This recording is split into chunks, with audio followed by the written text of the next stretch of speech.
I'm Froggy, and here is a My Froggy Stuff mashup. Today, we have put together some of our favorite easy crafts. From ottomans to water bottles, we've got you covered. So sit back, relax, and enjoy.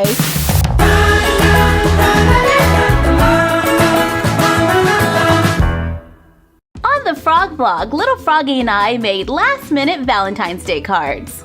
Only it was turned into a challenge and there was a time limit. So I felt totally rushed. In the video, I made a pop-out bed. Now we are going to take our time and try it again. Using 2 pieces of white poster board, our poster board measures 22 inches by 28 inches. Scrapbook paper, an X-Acto knife, and a ruler. And remember to always have adult supervision when working with sharp objects. And glue. I start by folding my poster board in half, and then in half again, open it completely, cut on the center fold up to the center, to make our basic folding room. I know this can be a little hard to see since it is a white poster board on a white background, so I'm going to show it again using a piece of colored paper. First, fold it in half, then fold it in half again, open it up, cut down the fold to the center to make our basic folding doll room. Now you can remove one of the floors. However, I find that it helps to give the walls a little more support. So all I'm going to do is just trim the excess that hangs over on one side. Then place the shorter floor underneath to give it a cleaner edge. And we are about to make the fold-out bed, and I want to make sure there is enough space at the bottom. We can just pretend like this is a partial doorway into another room. Now, let's open up the room and lay it flat. Decide on the height of the bed. For our 10 to 12 inch dolls, I'm going to use 2.5 inches. But for the demonstration, I am going to use just 1 inch. Starting at the crease in the paper, measure up and draw a line for the height of the bed. Move the ruler over for the width and make a mark. Decide on the length of the bed, and this should be at least the same length as the doll. Starting at the top of the line drawn, draw a line to the needed length. Draw a line across the bottom, add another rectangle to the bottom that is the same size as the rectangle over the crease. Use an X-Acto knife and cut only the lines going down the sides so it can be lifted up. Make a crease at the top, at the end of the bed, and at the bottom. Test it out to make sure everything can lay flat for the pop-out bed. Repeat to make a smaller one for a side table or nightstand. Take a second poster board or piece of paper, line up the edges and glue it to the back wall. Allow the glue to dry completely before continuing so you don't accidentally glue down the pop-up bed. Carefully apply glue to the back, then glue it in place. Trim off the excess, and I trimmed just a little extra down the side to make sure that it is easy to close. Refold on the lines to make the basic room. Now I am going to repeat all of these steps onto my poster board, and I just finished cutting out the bed and nightstand. I want the furniture to have a wood grain finish. So on the outer poster, I marked the areas that need to be covered, cover them with scrapbook paper, then glue the 2 pieces of poster board together, just as before, to make the bed, nightstand, and walls.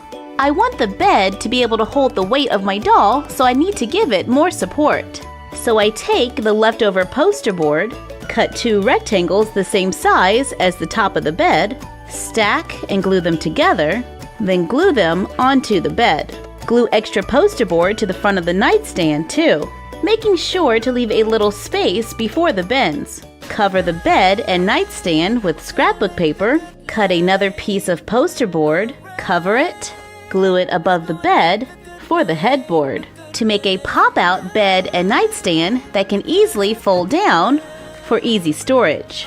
Now let's decorate the room. On the other wall, use a ruler to lightly draw lines. Then I use an X-Acto knife to cut on the lines drawn. I made several rectangles with little spaces in between. So when I remove the cutouts, to make a window. Use paper to frame the window To define the window, I added a metallic trim around the headboard, used paper for baseboards on the bottom of the walls. I make bedding from our doll tumbler room video, make a few throw pillows for a little touch of color. Use a cut piece of faux fur as a throw at the bottom of the bed. Take an empty glitter container. After cleaning it out, add some artificial plants. Set it on the nightstand along with one of our printable books to make a simple, elegant doll room. And when playtime is over, I store the accessories in a plastic bag and fold up the room until next time. For this project, I like to use white poster board because colored poster board can start to wear at the seams. The bed is strong enough to support the weight of the doll. However, since this is a paper craft, make sure to handle it with care. And you're done. Happy crafting! Come with me, come with me, come with me, come with me, come with me. Tonight, we're gonna live the good life.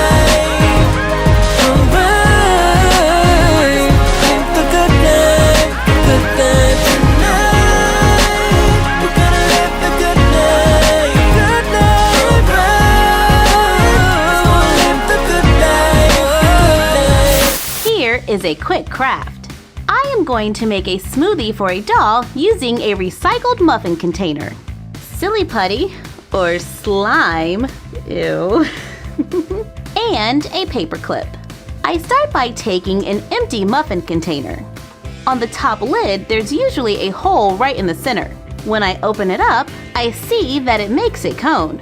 Carefully cut it out, trim it down until it makes the perfect glass for our dolls. Add some slime, take a paper clip, open it up, use scissors to score it, remove the plastic coating, push it into the putty to use as a straw for a doll-sized smoothie.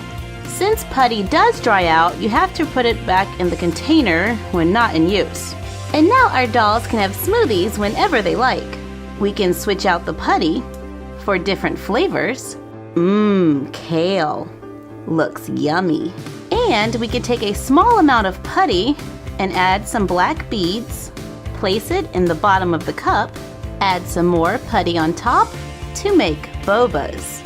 And when playtime is over, store the putty or slime back in the container until another day.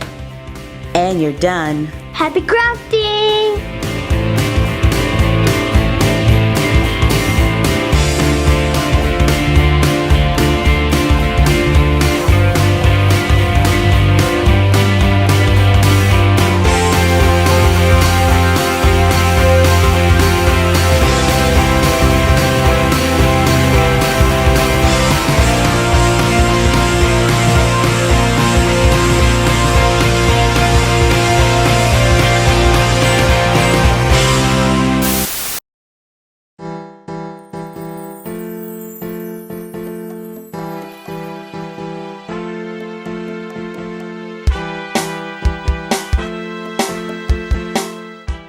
Using an old t-shirt and a pair of scissors, I am going to make a no-sew doll dress.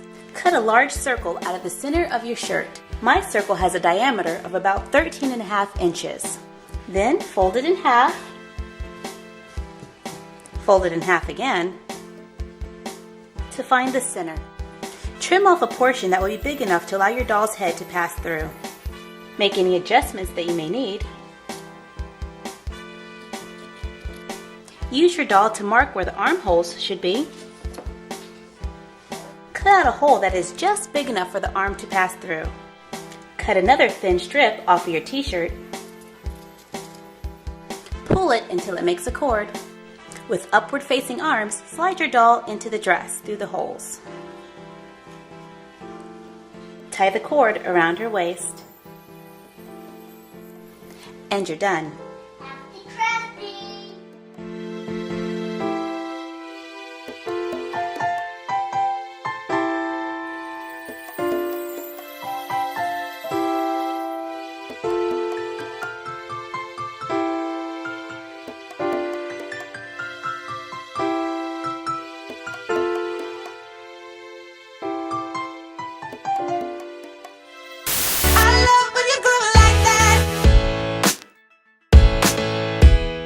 is a quick craft. I thought we could use new water bottles for our doll yoga studio, so we're going to make a miniature version of Voss. Using clear glue sticks, paper, acrylic paint, and glue.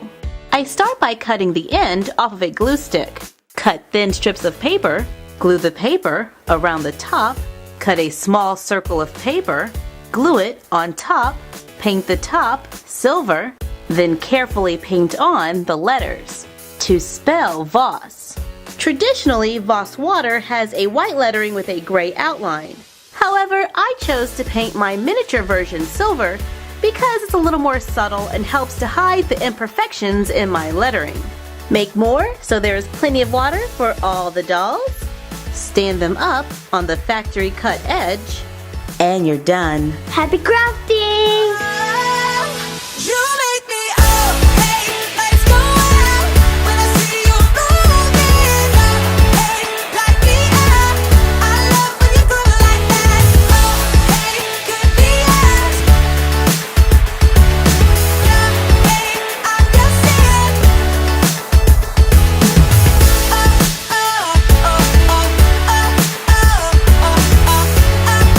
I'm just saying.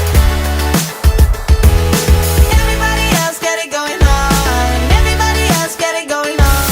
Here is a quick craft and a fantastic way to reuse those odd socks that don't have a match. I am going to make a simplified version of a crocheted ottoman, also known as a poof for a doll, using socks and a needle and thread. I start by taking some long socks to use for the inside of the ottoman. Worn out socks with a few holes are perfect. I place the sock on my arm, roll it down, remove it, then continue rolling, and it makes like a little donut. But I want to add a few more layers. So I cut a small hole, then add another sock to make the inside of the ottoman. For the outside, I'm using a sock with a knit pattern.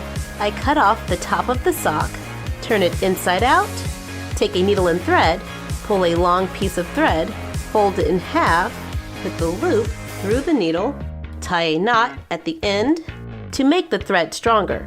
Sew a straight line around the top of the sock, going all the way around.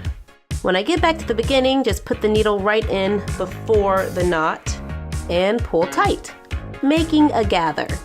Make a knot, trim off the excess, turn it right side out, place it over the rolled up sock,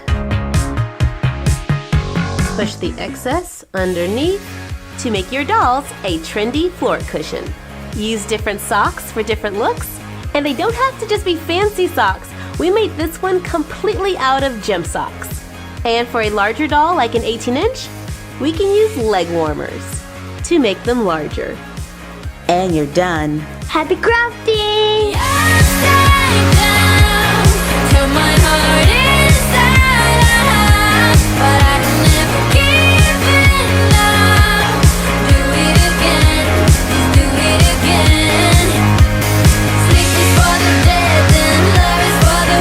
Thank you for joining us for this My Froggy Stuff mashup. Let us know what mashups you would like to see in the comments down below. Like, comment, share, and subscribe. Don't forget to ring the bell and follow us on Instagram at My Froggy Stuff and the Frog Vlog. And we will see you next time. Bye!